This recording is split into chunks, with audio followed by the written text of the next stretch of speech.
And guys, this is DeAndre again with another updated Banish deck profile for the 2018 format.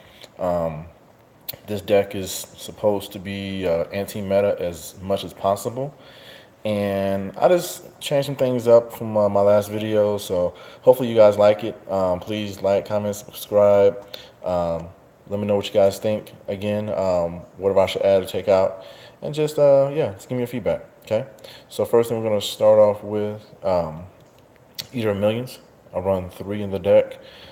This is my boss monster. This is my boss monster slash tricky mind game monster because when I combo him off, I usually like to combo him off with Soul Absorption and Pot of Desires. Beef him up to 2500 when I banish my whole extra deck too. Um, Really good card. Can't be kaiju, can't be tributed. Trigger effect on my turn and on my opponent's turn. Really good card. Next card I have run three copies of Gren Magi de Aiza. This card is not really my boss monster. He's really more of my OTK monster, or my because usually when people start seeing banished cards, they're gonna automatically assume him. So they're not gonna be all my focus on him because he can get popped, anything happening. I put all my focus on this one so I can get rid of big monsters too. Um, so that's that. Next I run is three copies of DD Warrior Lady. I think my last video I brought it down to two, but I realized that I was drawing, like I was doing like dead draws, and I was like, it's not consistent, it's not flowing enough. So DD Warrior Lady is so clutch in this deck because she doesn't target. So even if she's face down, you attack into her with a big monster. If I just take the damage loss, it doesn't target and it banishes right on off the field. I love it. Great. It's a great tech for this deck. Next, two copies of Necroface. Necroface is a really good tech card in this deck. People use it to banish off top five. To me, I was doing that in the beginning, but then as I start, play testing it and trying it over again, I noticed that this card does better as a recovery card. Meaning, let's say I banish off, my extra deck and Pot of Desires twice, and I'm down to like 10 cards in the deck or whatever and whatnot, and they destroy my Eater. I'll just normal summon him. He'll gain the attack off my opponents and my side. For every card he gets shuffled back into the deck, he gains 100 attack on top of that. So he can easily jump up to 39, 3,500 attack or rather strength of that, and I'll just reset my deck and start all over again. So, and then I'll put my extra deck back in there just in case if I have another Eater in my hand, bring Eater right back out again, and then reset the game all over again. So, he's definitely a clutch card in the deck. Next to my staple cards, just the stall and troll, I guess. Two battle faders and one scarecrow. I balanced it out pretty good. It's well, actually between these three. Because they all work pretty good and pretty handy. So special summon stuff on the field in the battle phase, and then when it's destroyed, it's banished, it's off. So if I have Soul Absorption, that's easy 1,000 right there. This goes directly to the graveyard. So if they have effects to say, oh, whatever monster hit the field, their effects negated, whatever, that's fine. Let me see. Okay, again, going to Zaphion for back row removal. Zaphion is a really good card too because A, it protects my life points, and B, can't be destroyed by battle card effects, and it shovels stuff back in the deck. So it gives me another card back in the deck, but it gets rid of my opponent's back row. So he comes really, really handy, especially against those heavy back row players.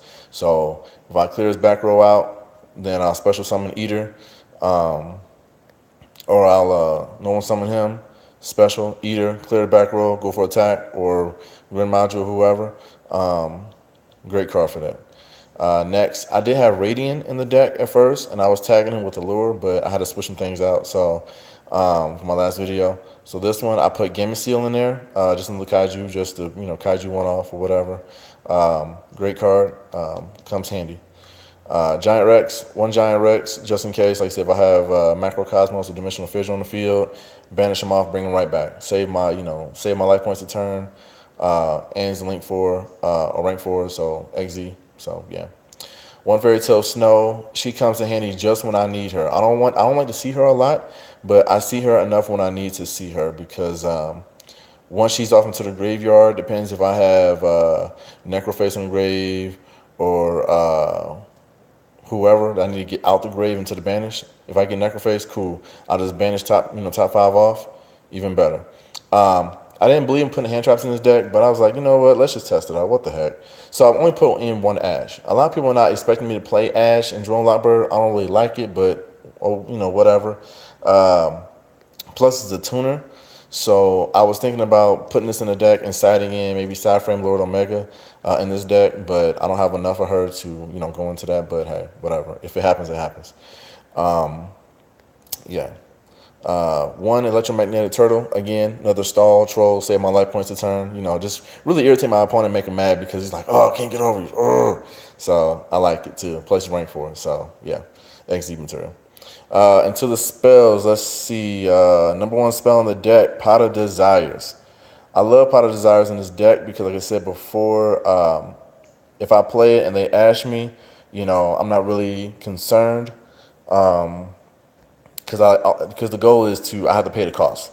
If they play like something like Magic Jammer to negate it altogether, fine, whatever. But if they're not going to negate it, I'll pay the cost. And if they ask me, whatever, I don't really care. Next, Soul Absorption combo, great combo right here. Easy 5K right there. 5K plus the 15 for my extra deck. That's 75. So I'm gaining a ton of life points off the strength of that too. I was running two Twin Twisters, but I took one out. I swapped one out because there's a lot of cards out there that still can trigger the effect if they're popped. So that's why I put in one, and I put in Night Beam. Because for those Dark Magician players, Magician Navigation, or any other traps or magic that try to go through, if it's face down, I'll just pop it without it activating itself. So 1 and 1. And that works great in the deck. So a lot of people are not expecting it. I've popped many strikes, I've popped warnings, I've popped navigations. And it just made max like, oh, I can't activate this effect, whatever, cool. One fissure, just to banish, just get rid of stuff. One Regeki, board wipe, pretty much self-explanatory. Okay, and see, oh yeah, and one Forbidden Chalice. Forbidden Chalice is another great card. I wish a lot of people would play that, but even this even goes for if I'm playing against my own banish deck. Let's say I run into my own Eater of Millions. I'll negate his effect and pop him with mine. Or another monster effect that likes to negate effects or pop or search or whatever. I'll just activate that. Especially cards I like to pop, like my Eater with card effects, alternative, whoever. I'll just Forbidden Chalice it, negates effects, and he can't do nothing. Going into the traps, I run 2 copies of Strike.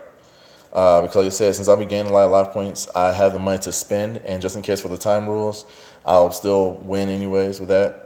Run 2 copies of Dimensional Prison, just for those that's attacking me. Just banish out the big guys.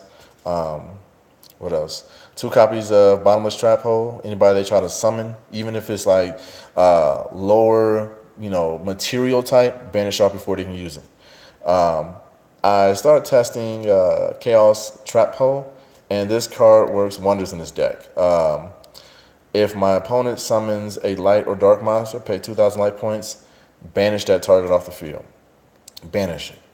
Since I make life points, that's a card I'm willing to add into the deck. I only one copy of it.